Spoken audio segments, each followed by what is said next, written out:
Toum toum toum toum toum toum toum. Toum toum toum toum toum toum toum. Toudoum. Bienvenue sur cette vidéo de présentation de la rubrique que j'ai intitulée Trop stylé. Dans cette playlist, je souhaite vous présenter une à une les plus belles figures de style du français, un peu sur le modèle des vidéos que je fais pour les mots que, ah oui, je les connais. Vous pouvez aller voir la première vidéo de cette mouture sur le don quichotisme, je vous mets le lien dans la description. Alors d'abord, bien sûr, une définition. Une figure de style est une forme du langage, aussi bien écrit qu'oral, qui s'écarte un tant soit peu de la forme canonique de la langue, pour créer un effet particulier, soit esthétique, soit psychologique, soit tout simplement par un souci d'expressivité. Autant vous dire que les figures de style sont omniprésentes dans la langue française, comme dans toutes les autres langues d'ailleurs. La forme dite canonique peut se résumer à une phrase simple de type sujet, verbe, complément, dans laquelle tous les mots sont employés dans leur sens littéral. Le chat mange la souris, l'oiseau se pose sur la branche, j'utilise ma voiture pour aller au supermarché. Voilà, on peut dire que ces phrases sont de forme canonique. Et si ça ne tenait qu'à moi, j'opterais pour que cette forme canonique soit aussi une figure de style, à laquelle on pourrait donner le nom de canonicon, par exemple, un canonicon, ce serait une phrase normale. Et en soi, c'est une façon expressive de s'exprimer. Les figures de style, en quelque sorte, c'est ce qui fait la beauté de la langue. C'est ce qui fait qu'elle n'est pas figée, qu'on peut la manier de bien des façons, et c'est ce qui fait conséquemment que les auteurs, les poètes, les orateurs peuvent avoir un style qui leur est propre en les choisissant et en les combinant entre elles. Il en existe un très grand nombre, il en existe un certain nombre bien identifiés en français. J'en ai pour ma part dénombré près de 150 qui portent un nom et qui peuvent être définis de façon autonome. Je ne sais pas si je pourrais toutes vous les présenter rapidement, mais sur la durée, pourquoi pas, si j'arrive à faire toutes les vidéos que je souhaite faire.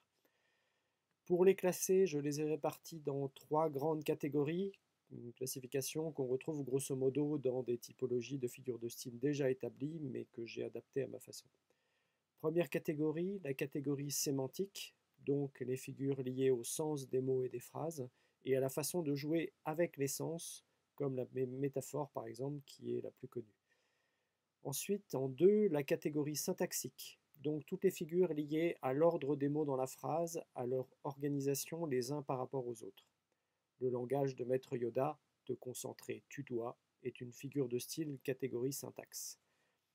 En 3, la catégorie de forme graphicophonique, dans laquelle vous trouvez tous les jeux autour des sons, comme la répétition des voyelles ou des consonnes, ou le jeu autour des formes écrites. Ces trois catégories sont suffisantes pour englober l'essentiel des figures de style du français et elles sont à peu près équilibrées en taille.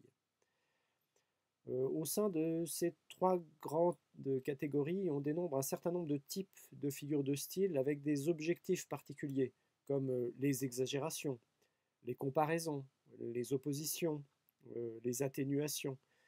Et pourquoi pas aussi des erreurs syntaxiques et grammaticales qui peuvent être volontaires à des fins humoristiques ou ironiques ou autres.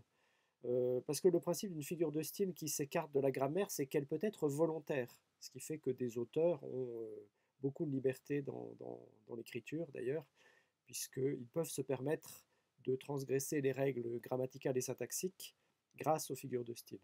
Sinon, si c'est involontaire, on peut appeler ça un barbarisme, un solécisme ou une faute de français. Les noms attribués aux figures de style sont souvent très poétiques et amusants et sont des mots parfois très rares, peu polysémiques pour la plupart, c'est-à-dire qu'ils n'existent pas dans le langage courant avec d'autres sens et ne désignent souvent que la figure de style dans tous leurs emplois.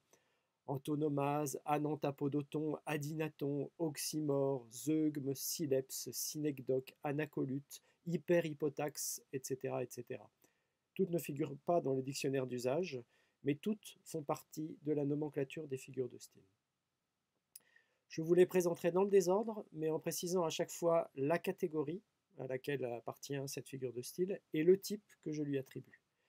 La forme que je voudrais donner à cette série de vidéos se veut évidemment ludique et amusante le plus possible, un peu dans le style de mes chroniques radio sur France Bleu, si vous en avez déjà entendu. Sinon, je vous mets en lien dans la description mes chroniques récentes sur deux figures de style dont peu de gens connaissent le nom, l'Adinaton et l'Ananta Podoton.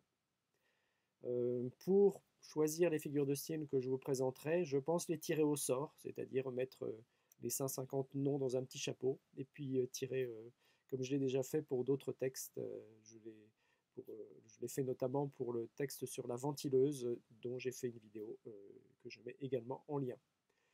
Bien connaître et bien comprendre les figures de style ne peut qu'améliorer vos capacités de lecteur, d'auteur ou simplement de locuteur de la langue au quotidien, paroles d'animateur d'atelier, paroles d'utilisateurs de la langue française au quotidien. Alors préparez-vous pour cette série pleine de fun. La langue t'appartient vous salue bien, je vous salue bien et à bientôt pour la première.